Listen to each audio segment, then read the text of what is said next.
Szombaton nyit az Eszterházy kastély főúri enteriőr kiállítása. Az évek óta zárt múzeumi termek újra megnyílnak a látogatók előtt. A tárlatvezetők a pincétől kezdve kalauzolják az érdeklődőket az épületben. Itt kezdődik majd a tárlatvezetés a kastély pincében. Akik a korábbi években a múzeumok éjszakáján jártak a kastélyban, azok a pincerendszerbe is lemehettek.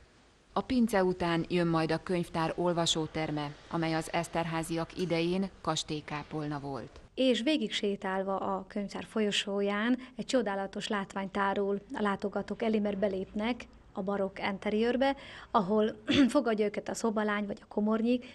A régi múzeumi élményeket elfelejthetjük. Papucsot húzni ugyanis nem kell majd a termekben. Cselló, fuvola és cemballó. Ezek a hangszerek segítik majd a művészek előadását.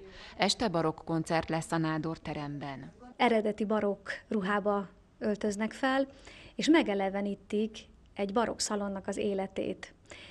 Méghozzá népszerű barokk opera és dal részletekkel fűszerezve, és kicsit elénk tárul az a világ, hogy akkoriban hogy szerettek az emberek, a féltékenység, az irigység, és egy kis intrika, és ugyanakkor természetesen az emberi viszonyok, meg egyáltalán, hogy milyen volt az élet akkoriban egy barokk szalonban.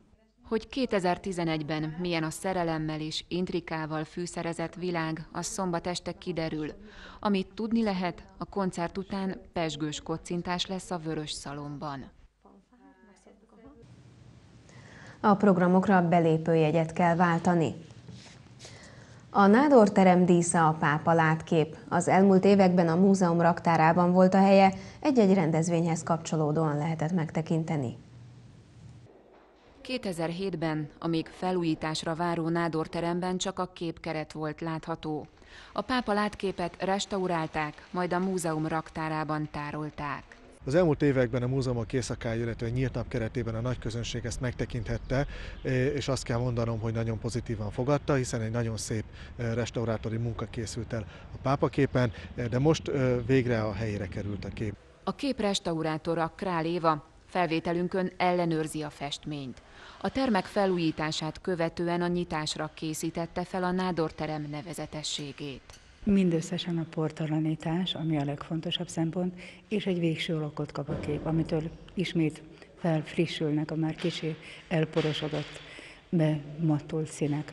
A pápa látképen több érdekesség is felfedezhető, többek közt például a kastélyépület tervezett formája, amelyből annak idején csak az U alakú szárny épült meg.